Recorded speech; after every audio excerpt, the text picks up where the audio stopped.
Hello दोस्तों, आप सभी लोगों का स्वागत है आपके अपने चैनल एग्ज़ाम तरंग पर। दोस्तों, हम लोग उत्तर प्रदेश राज्यों से लेखपाल परीक्षा 2022 के जो सामान्य अध्ययन के प्रैक्टिस सेट हल कर रहे हैं, तो ये सामान्य अध्ययन का प्रैक्टिस सेट नंबर 7 है। तो आइए चलते हैं प्रश्नों पर।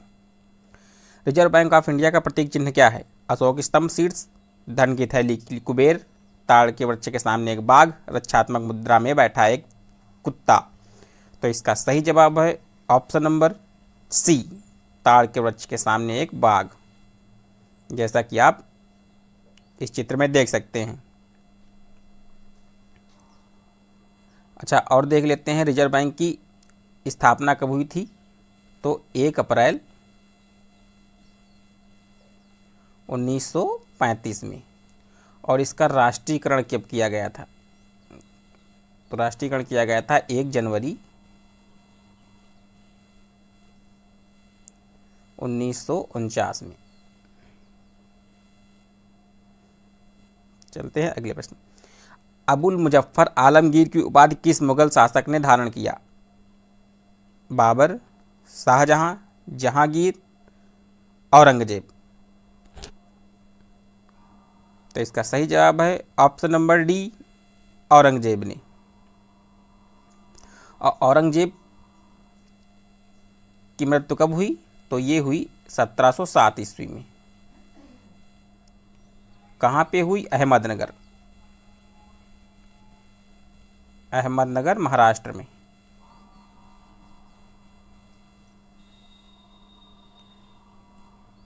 गौपद ब्राह्मण का संबंध है ऋग्वेद, यजुर्वेद, अथर्ववेद, सामवेद। तो इसका सही जवाब है ऑप्शन नंबर सी, अथर्ववेद। अच्छा, ऋग्वेद कौन कौन से हैं? तो ऋग्वेद के हैं आपका ऐतरेय,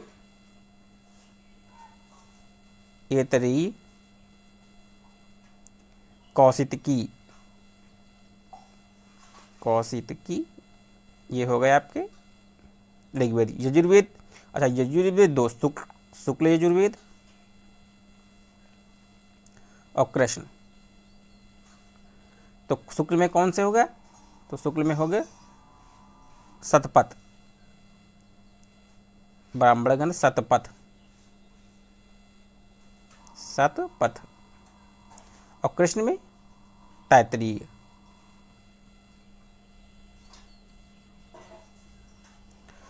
और आपका अथर्व, ये सामवेद बचा, इसमें कौन सा?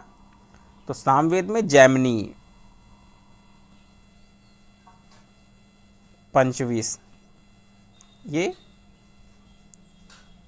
सामवेद संबंधित हैं। चलते हैं अगले प्रश्न। मूत्र का असामान्य घटक है सोडियम, एल्बुमिन, क्रिटिनाइन, यूरिया। तो इसका सही जवाब है ऑप्शन नंबर बी, एल्बुमिन। जो मूत्र में है 95% जल होता है और 5% ये कार्बनिक पदार्थ होते हैं। कार्बनिक पदार्थ जिसमें आपका यूरिया, अमोनिया, सोडियम, क्रिटिनाइन, ये सब जो हैं आते हैं। आज़ाद हिंद फौज का गठन किसने किया? कैप्टन मोहन सिंह, लाला हरदयाल, भगत सिंह, सुभाष चंद्र बोस। तो इसका सही जवाब है option number A, captain Mohan Singh. और लाला हरदयाल का संबंध गदर पार्टी से है 1913 में। और जो आज़ाद हिंद फौज, जो इसके जो सेनापति किसे बनाया गया? तो ये बनाया गया नेताजी सुभाष चंद्र बोस को। प्रायद्वीपीय भारत का दक्षिणी छोर कन्याकुमारी स्थित है।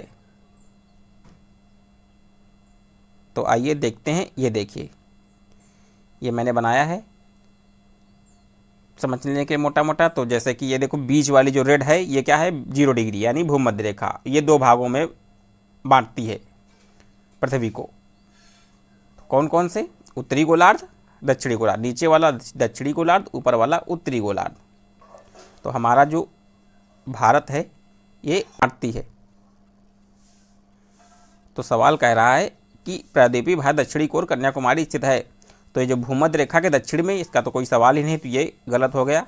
भूमध्य रेखा के उत्तर में, तो हाँ ये भूमध्य रेखा के उत्तर में, ये ऑप्शन सही है। और कर्क रेखा के उत्तर में, तो कर्क रेखा के उत्तर में ये भी गलत है। अगर कर्क रेखा के दक्षिण में होता तो वो सही होता। मकर रेखा के दक्षिण में, सवाल ही नहीं उठता। तो इसका सही जवाब है ऑप्शन नंबर सी, भूमध्य रेखा के उत्तर में। भारत में सबसे अधिक दाल का उत्पादन किस राज्य में होता है? महाराष्ट्र, मध्य प्रदेश, राजस्थान, बिहार। तो इसका सही जवाब है option number B, Madhya Pradesh में। 24% दाल का लगभग उत्पादन जो होता है वो केवल महाराष्ट्र में होता है, सॉरी मध्य प्रदेश में। कोयम्बटूर को दक्षिण भारत का मैनचेस्टर क्यों कहा जाता है? रबड़ उद्योग के कारण, जूता उद्योग के कारण, कपास उद्योग के कारण, ऑटोमोबाइल उद्योग के कारण। तो इसका सही जवाब है ऑप्शन नंबर सी, कपास उद्योग के कारण। कोयम्बटूर को दक्षिण भारत का मैनचेस्टर और भारत का मैनचेस्टर किसे कहा जाता है? तो वो अहमदाबाद। अहमदाबाद कहाँ? गुजरात।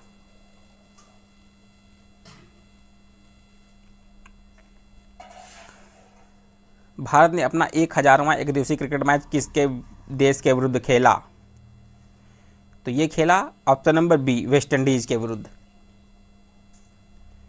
और कहाँ पे खेला गया ये? तो ये खेला गया श्री नरेंद्र मोदी स्टेडियम अहमदाबाद में, और ये बिना दर्शकों की मौजूदगी में। और कब खेला गया? तो ये 6 फरवरी 2022 को। अवध के निम्नलिखित में से किस नवाब ने लखनऊ में बड़ा इमामबाड़ा बनवाया? तो ये बनवाया option number D, Asaf ud-Daula ने। और इसी को क्या कहते हैं? भूल भुलैया। और जो भूल भुलैया की फिल्म की शूटिंग हुई थी तो वही यहीं पे हुई थी। और ये एक पर्यटन स्थल है उत्तर प्रदेश, लखनऊ में। गोस्वामी तुलसीदास द्वारा लिखे गए रामचरितमानस का सबसे लंबा कांड अध्याय कौन सा है? तो आइए इसके विषय में थोड़ी सी जानकारी हम लोग ले लेते हैं। सबसे लंबा कांड कौन सा है? तो वो है बाल कांड, ऑप्शन नंबर डी। इसमें जो है कितने दोहे हैं? तो 361 दोहे हैं इसमें, बाल कांड में। और आपके अयोध्या कांड में, अयोध्या कांड में है 326। और उत्तरकांड में, उत्तरकांड में है 130 दोहे। और लंका कांड में, लंका कांड में है 121 दोहे। और जो सबसे छोटा है वो कौन सा है? किष्किंधा कांड। किष्किंधा कांड, और इसमें केवल 30 दोहे हैं। अच्छा, रामचरितमानस में कुल कितने कांड हैं? तो वो हैं 7। बाल कांड इसमें दिया हुआ है, अयोध्या कांड, लंका कांड, उत्तरकांड। तो आपका बचा कौन सा? किष्किंधा कांड मैंने लिख दिया, 5 हो गए। एक अरण्य कांड, सुंदरकांड और उत्तरकांड दिया हुआ है। तो 4 और ये और 3, 7 हो गए। चलते हैं अगले प्रश्न पे। तो इसका जो सही जवाब है, तो इसका सही जवाब है ऑप्शन नंबर डी, बाल कांड। निम्न में से कौन सा नृत्य उत्तर प्रदेश से संबंधित नहीं है? रासलीला, मयूर नृत्य, कठपुतली नाच, चरकुला। तो ये जो कठपुतली नाच है ऑप्शन नंबर सी, ये कहाँ प्रसिद्ध है? राजस्थान में। ये राजस्थान का प्रसिद्ध। बाकी जो ये तीनों रासलीला, मयूर नृत्य, चरकुला, ये सब उत्तर प्रदेश के प्रमुख नृत्य हैं। 24 जनवरी 2022 को घोषित आईसीसी अवार्ड्स में भारत की किस महिला खिलाड़ी को वर्ष 2021 की सर्वश्रेष्ठ महिला खिलाड़ी का सम्मान प्रदान किया गया? तो ये प्रदान किया गया option number C, Smriti Mandhana को। निम्नलिखित में कौन सा रासायनिक परिवर्तन है? पानी में चीनी घुलना, कपड़े सुखाना, मैग्नीशियम तार का गर्म होना, पटाखों का जलना। तो इसका सही जवाब है ऑप्शन नंबर डी, पटाखों का जलना। अच्छा, रासायनिक परिवर्तन, रासायनिक परिवर्तन मतलब ये होता है कि जो पदार्थ होता है उसकी प्रकृति में परिवर्तन हो जाता है, यानी कि वो कुछ दूसरा अलग नया चीज़ बन जाता है। रंग रूप, उसका टेस्ट जो है वो सब बदल जाता है। और भौतिक परिवर्तन में क्या होता है कि उसकी भौतिक अवस्था में परिवर्तन होता है, उसकी प्रकृति में कोई परिवर्तन नहीं होता है। जैसे कि पानी में चीनी घुलना, तो घुल गई है, उसके बाद फिर उसको हम चीनी में परिवर्तित कर सकते हैं। इसी तरह कपड़े भी गीले हैं, उनको सूख के वो फिर उसी तरह प्राप्त हो सकते हैं। मैग्नीशियम का तार गर्म है, बाद में वो ठंडा हो, फिर उसी तरह। और जबकि पटाखों का जलना, यानी पटाखे जल गए तो वो राख हो गए, तो उसके बाद वो हमको दोबारा नहीं मिलेंगे। इसी प्रकार जलना, एक चीज़ आप लोग याद रखिए कि जलना यानी जितने भी जलने वाली चीज़ें हैं ऐसे, तो वो सब रासायनिक परिवर्तन में। जैसे लकड़ी जल गई तो अब हमको दोबारा लकड़ी नहीं मिलेगी। तो और भौतिक परिवर्तन में क्या होता है कि जैसे जल है तो वो बर्फ़ बन गया, और बर्फ़ के बाद वो फिर जल बन जाएगा। तो ये जो भौतिक अवस्था में उनके परिवर्तन होता है, तो ये क्या होता है, वो भौतिक परिवर्तन है। और रासायनिक परिवर्तन में जो वो कोई अलग चीज़ बन जाती है। जैसे कि जलना, अब एक इसे काफ़ी कंफ्यूजिंग वाला है कि जैसे मोमबत्ती का जलना और मोमबत्ती का पिघलना। तो जो मोमबत्ती का जलना है, तो मैंने आपको बताया कि जलना मतलब रासायनिक परिवर्तन। आप लोग मोटा मोटा समझ सकते हैं कि अगर जलना कहीं पे दिया है तो वो रासायनिक परिवर्तन है। अब मोमबत्ती का जलना यानी वो क्या है, रासायनिक परिवर्तन। अब मोमबत्ती का पिघलना वो है भौतिक परिवर्तन। तो ये काफ़ी कन्फ्यूजन काफ़ी बार पूछा गया है, तो इस कन्फ्यूजन मत करिएगा इसमें। हंटर ने किसके विकास पर अधिक बल दिया है? तकनीकी शिक्षा, स्त्री शिक्षा, माध्यमिक शिक्षा, प्राथमिक शिक्षा। तो हंटर आयोग किसने पारित किया था? ये लॉर्ड रिपन। कब? 1882 में, 1882 में। और इसमें प्राथमिक शिक्षा को के विकास पे अधिक बल दिया गया था। Option number D. प्रकाश संश्लेषण में रोशनी किस ऊर्जा में परिवर्तित हो जाती है? तो ये ऑप्शन नंबर ए, रासायनिक ऊर्जा में। अभी जो बात कर रहे थे हम कि प्रकाश संश्लेषण, तो प्रकाश संश्लेषण भी ये क्या है, रासायनिक परिवर्तन है। गांधी जी का नमक सत्याग्रह आंदोलन दांडी मार्च कब प्रारंभ हुआ? तो ये 12 मार्च 1930। तो इसका सही जवाब है 12 मार्च 1930। और ये कितने दिन तक चला? तो ये 24 दिनों तक। 12 मार्च 1930 से 5 अप्रैल 1930, 5 अप्रैल 1930 तक पूरे 24 दिन। और इसमें कितनी दूरी तय की गई? तो तय कही गई 240 मील, यानी कि 240 मील या 345 किलोमीटर के लगभग दूरी इसमें तय की गई। और 6 अप्रैल 1930 को गांधी जी ने नमक बनाकर नमक कानून को तोड़ा। 18 नंबर क्वेश्चन चलते हैं। उत्तर प्रदेश के किस जिले में एक भी जनजाति नहीं पाई जाती है? तो यह है ऑप्शन नंबर सी, फैजाबाद। भारतीय स्वतंत्रता संग्राम आंदोलन के किस नेता की 150वीं जयंती के अवसर पर इंडिया गेट पर उनकी प्रतिमा होलोग्राम का लोकार्पण किया गया है? तो ये इंपॉर्टेंट क्वेश्चन हो सकता है पूछ लिया जाए। तो इसका सही जवाब है option number C, Subhash Chandra Bose. क्योंकि ये भी करंट का क्वेश्चन है तो हो सकता है कि पूछ लें। और इसका लोकार्पण किसने किया? तो किया प्रधानमंत्री श्री नरेंद्र मोदी ने।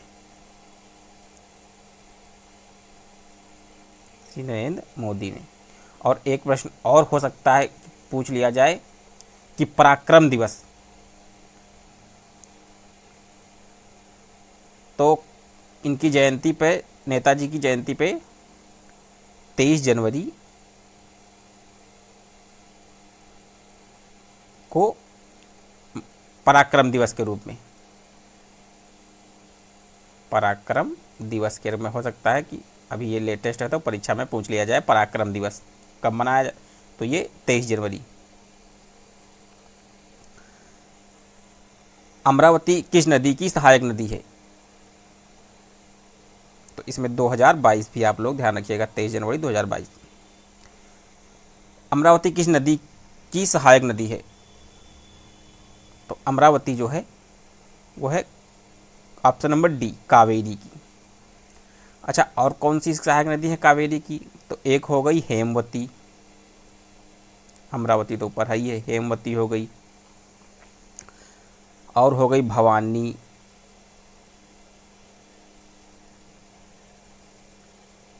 हरंगी। अच्छा, गोदावरी की देख लेते हैं, तो इसकी तो याद करने वाली वेनगंगा, वेनगंगा, पेनगंगा, इंद्रावती,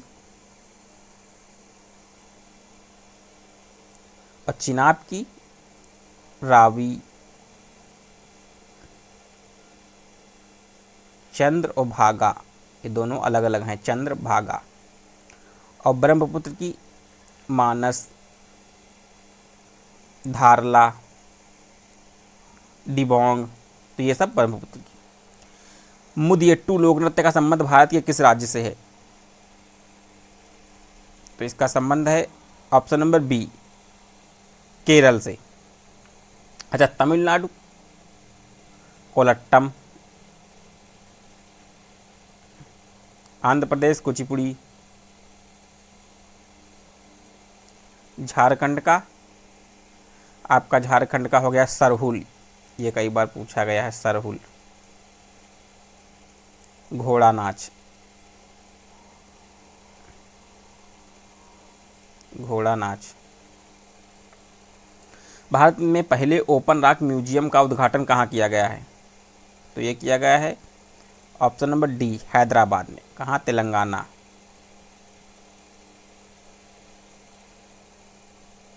भारत के किस राज्य ने सर्वप्रथम शिक्षक भर्ती में ट्रांसजेंडर को आरक्षण प्रदान किया है? तो ये प्रदान किया है कर्नाटक ने, ऑप्शन नंबर डी।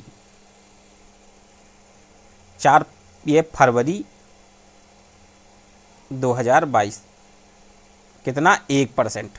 जो आगामी शिक्षक भर्ती होगी तो उसमें 1% का आरक्षण जो है ट्रांसजेंडर को दिया गया है। दिया सलाई उद्योग का संबंध उत्तर प्रदेश के किस जिले से है? तो ये है ऑप्शन नंबर डी, बरेली से। अच्छा, आगरा से? तो आगरा से संबंध है चमड़ा, चमड़ा। और मेरठ में खेल का सामान, और मुरादाबाद पीतल के बर्तन।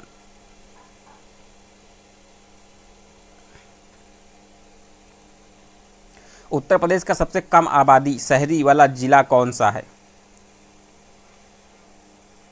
तो वो है ऑप्शन नंबर बी, श्रावस्ती। और सबसे अधिक शहरी आबादी वाला तो ये है गाजियाबाद। और ये डाटा 2011 की जनगणना से लिया गया। तो ये रहे जीएस के 25 प्रश्न। तो आशा है कि आप लोगों को ये फ़ायदेमंद साबित होंगे। तो चैनल को लाइक, शेयर एंड सब्सक्राइब अवश्य करें। चैनल से जुड़े रहने के लिए धन्यवाद।